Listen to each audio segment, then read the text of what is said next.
Good afternoon. Once again, today is Sunday, December the 27th, 2020. Welcome back to the CCSA's English language briefing, the daily briefing. Of course, we continue to monitor the situation very closely. Every morning we have meetings here at the government house to collate information sent from various agencies, reports from various agencies in order to update and analyze the overall situation.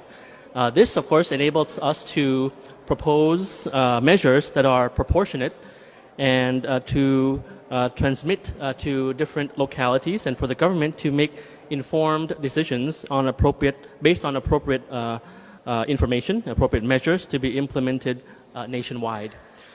Today, I'd like to start off before summarizing what Dr. Tui Sin had briefed in Thai. I'd like to start off first with the issue about migrant workers, because that has been in the news and of current interest. Migrant workers. To reiterate that the Royal Thai government has provided the same humanitarian assistance and medical care to Myanmar nationals, including the Myanmar labor in Samut Sakhon, as they do for Thai nationals without any discrimination. We very much value the important contribution of the foreign labor workforce to Thailand's economy, because without this group, many of Thailand's economic sectors would be heavily impacted. We are reliant on them just as they are reliant on Thai industries for remittances or income to send to their families back home. These remittances contribute to the local economy and money circulation in various areas and towns and cities in Thailand. This also stimulates trade in consumer products between Thailand and neighboring countries. There had been isolated incidents as found on social media, one concerning a couple, Myanmar couple, who was prevented from boarding a bus at Mo Chit station due to their nationality over fears of COVID. Just to stress that this is not policy. We regret that this happened and hope that it will not be happening again. It is definitely a misunderstanding. To reassure you also that the government does not condone any acts of discrimination. Hope that such incidents in the future will not be seen in this country, in Thailand. And we maintain that everyone in society should be treated with dignity and respect. Of course, we're all in the COVID fight together, and the Disease Control Department hotline has specifically begun to address queries from migrant labor, foreign nationals in Thailand, including in Khmer, in Lao, and in Myanmar languages. You have on screen the hotline, especially for migrant workers with the 3 languages on screen. As mentioned yesterday, Thai PBS also has begun a regular program on Thailand's COVID situation in the Myanmar language. On screen now, you have a picture of the program, which will be aired firstly, premiering tomorrow, Monday, at 1700 hours or 5 p.m. So the spokesperson recapped the current situation, and I'll go through that. Firstly, when we talked about the measures for different levels, we now designate the levels into numbers as well, aside from the wording that was described. So when we talked about highly controlled zones, we would be referring to them as zones in level 1. That's quite easy to understand.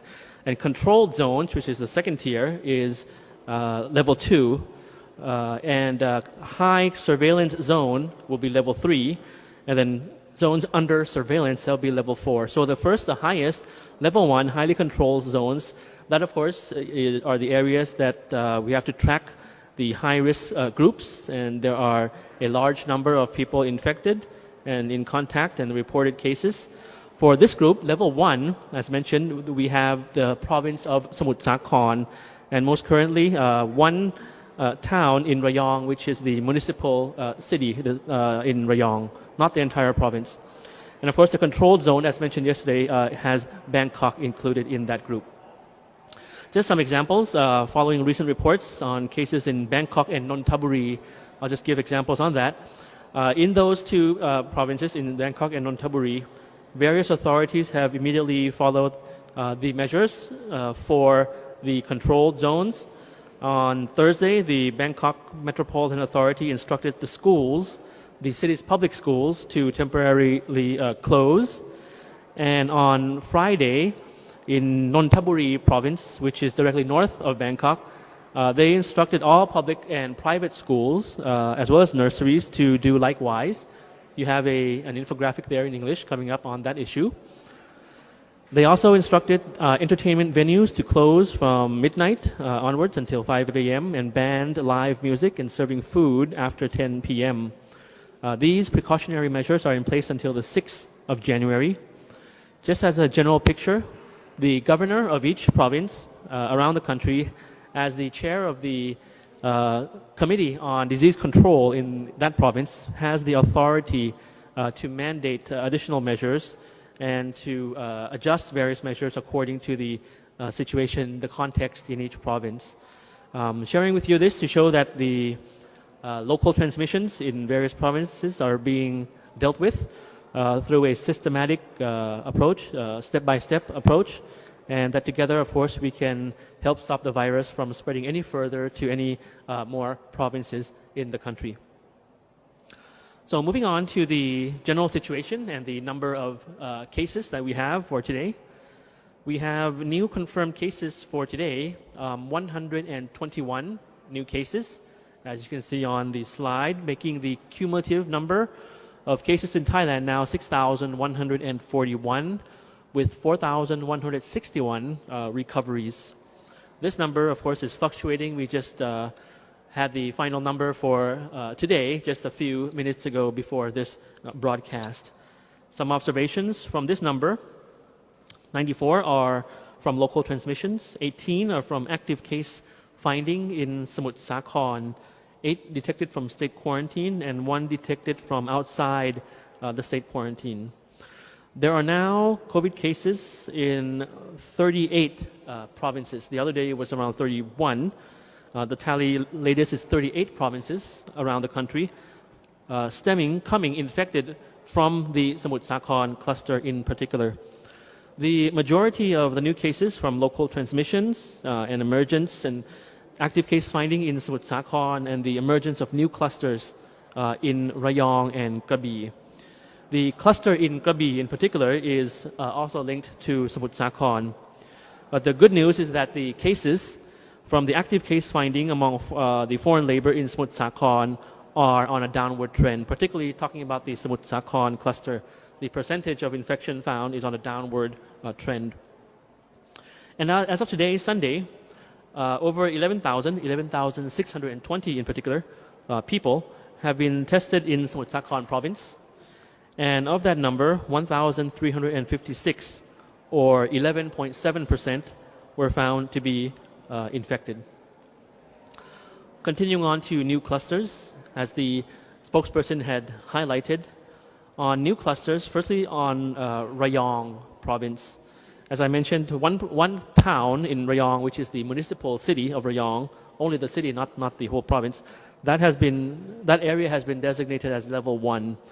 So in Rayong, it was found that there were latest 28 cases linked to social gatherings, making the cumulative total in Rayong 36.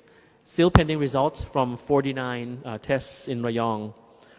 One of the first cases detected in Rayong was a 55-year-old lady who visited a gambling den and subsequently spread the virus to close contacts.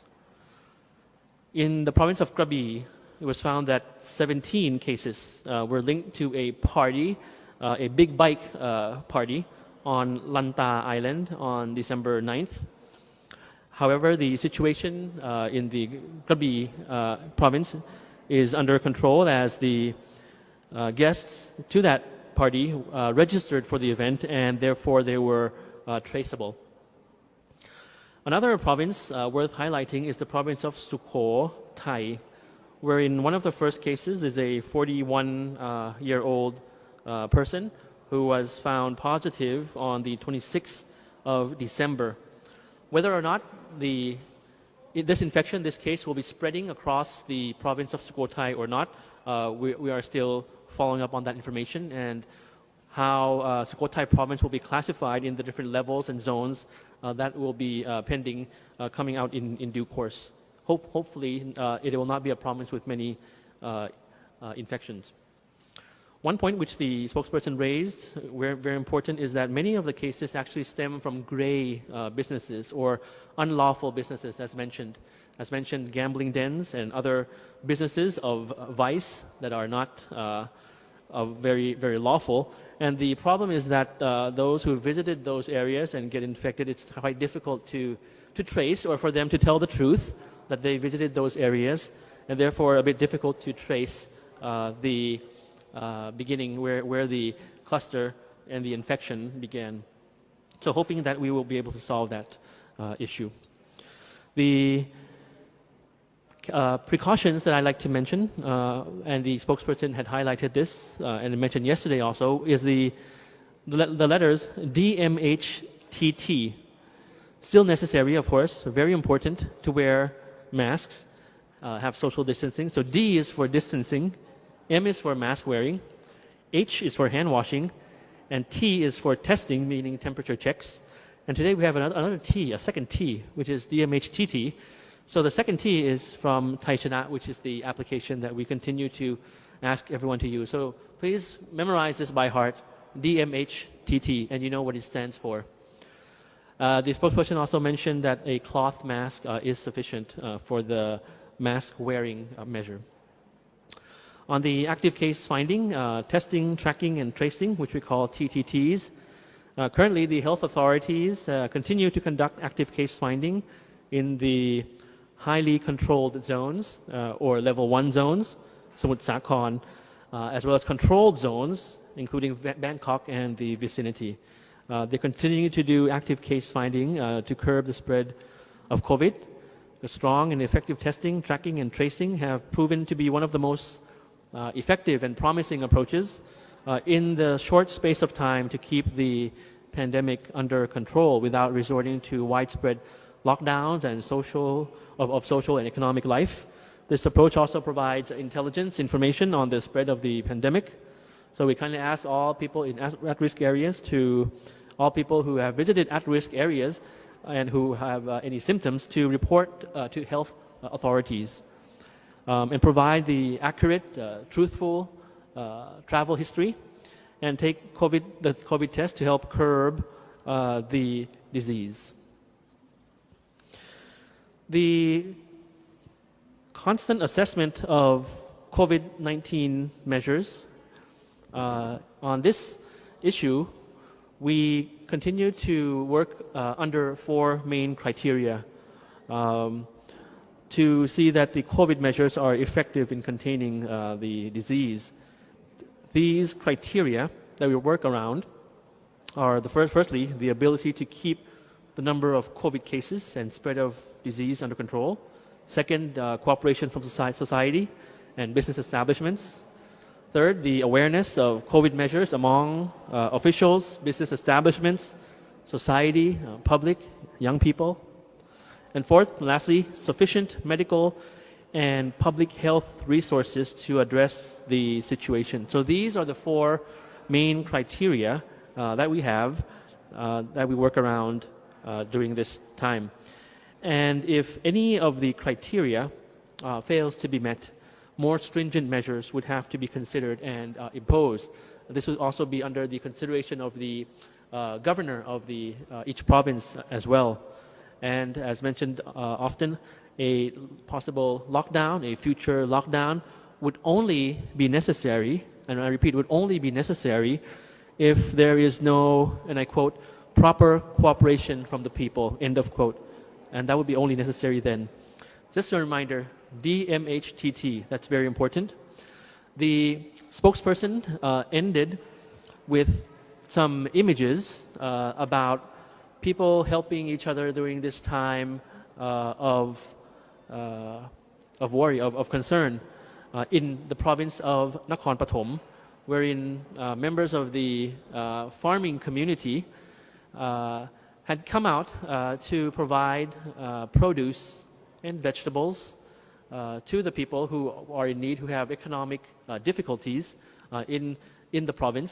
So the people from the province of Nakhon Pathom came out and produced these vegetables, food, plants to be provided to the people of Samut Sakhon province, including the labor there as well. So from Nakhon Pathom to Samut Sakhon, and you see an image there. This, of course, another reflection of the compassion of the Thai people to other Thais, and I'm sure that this is reflected across different nationalities and across different people living in Thailand. This is indeed an outpouring of the heart, which we call Nam Chai, the outpouring of the heart of the Thai people during this time of crisis. So hoping that you will have a safe rest of the weekend, safe next week, safe working next week, and continue to abide by all the health measures. We'll continue this fight together and continue to have a strong outpouring of the heart to everyone, to each member of our society. น้ำใจของคนไทย Thank you very much. สวัสดีครับ